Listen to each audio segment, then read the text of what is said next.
So I made this video and got bombarded by a bunch of negative comments. That's to be expected, I guess, when I talk about the stuff that I talk about, but I didn't want to move on without addressing some concerns. There are three things that I want to talk about today, and let's just get the first one out the way, which was the disrespectful and disparaging comments that some people left like these. This is a huge obstacle for people who are trying to engage in open dialogue about concepts and ideas and consider these things thoughtfully. I've seen this type of behavior from both these new wave atheists as well as Christians who are so firmly rooted in their beliefs that they, rather than considering the ideas of other people, begin to attack them. If you think that you're going to change anybody's mind by attacking the person, that is never going to happen. Leaving comments like this is only going to push people further and further away. Some commenters did try to engage with my ideas, others did not. Now, I sat and read every comment and honestly, and to the best of my ability, tried to consider the reasons behind what people were saying. But if you're just going to try and troll me on my channel, you're not going to get any more attention than what I just gave you. Now, on to the more substantive comments. There were some people who tried to engage with the claim that I was making that God was the first cause of all of existence. And they attributed some of the things that I said, such as the world having developed into a place that was habitable for life, that Goldilocks zone, or the development of the eye, and attributed those things to evolution.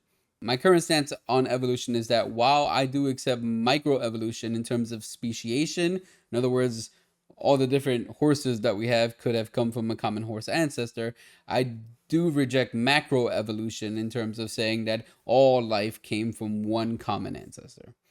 Modifications, yes. Inventions, no.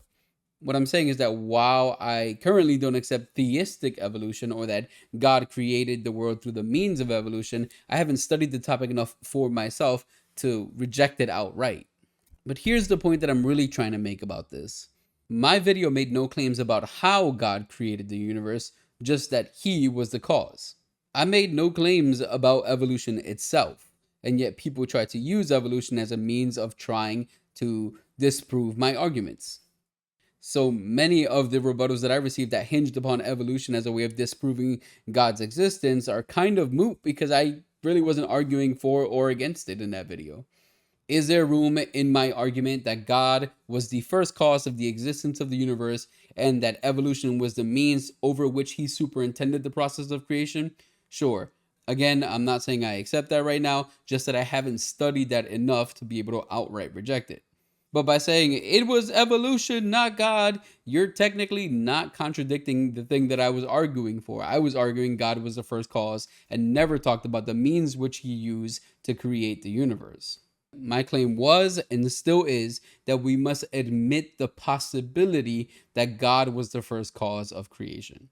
And the last thing that I want to talk about, I'm going to show you some direct quotes from the comments and see if you can find the common theme. Pause the video if you need to. Did you see it? Because one commentator said this: I think part of the problem is the inability to accept "we don't know" as an answer. Well, here's my response to that.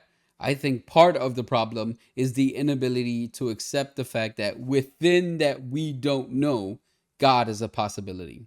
I mean, you have to. If you're saying we don't know and you're still rejecting God as a possibility, then you're not seeking the truth. You're being limited by a strict materialist empiricism that will limit the answers you have. And if you're saying you don't know what those answers is, then you're not looking at the full spectrum of them.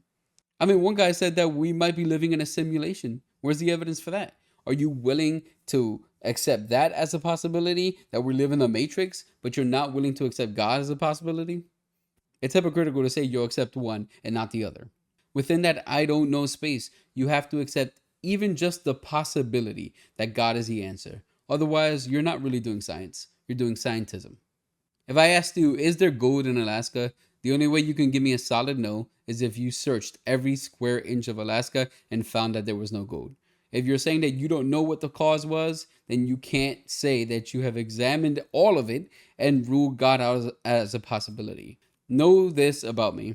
I am a skeptic at heart, and even my own Christian faith was something that I wrestled with for a long time, and yet still found it to be something that was reasonable and even probable. When I hear claims, I don't readily accept them. I sit down and think about them and say, all right, let's look at the evidence. Let's look at what the opposition is saying and consider these things. Here's an example. I've heard some creationists say that the second law of thermodynamics disproves evolution. This law states that entropy or disorder tends to increase, and that would go against what evolution is saying, that things are kind of moving towards a higher ordered life form. It sounded good at first, but upon examination, I found out that that's not what the second law of thermodynamics says. It says that within a closed system, entropy tends to increase, and Earth certainly is not a closed system. It receives radiation from the sun and from its mantle, which could have potential impacts upon the things that happen on Earth. And so, after having examined that claim and looked at the evidence and read the opposition, I reject the idea that the second law of thermodynamics would disprove evolution. Still, not saying that that's something that I believe in, but just that specific claim was faulty. And so I reject it. So, if I could do that, then I'm going to ask you to do the same thing, to approach your views with the same skepticism that pokes and prods at the presupposition of materialist points of view that exclude everything else. Because what it seems to me is that you're not really atheists, you're more agnostics. You're saying, I don't know, rather than coming down hard on a claim and saying it's not a possibility. And you can't do that when you're saying, I don't know.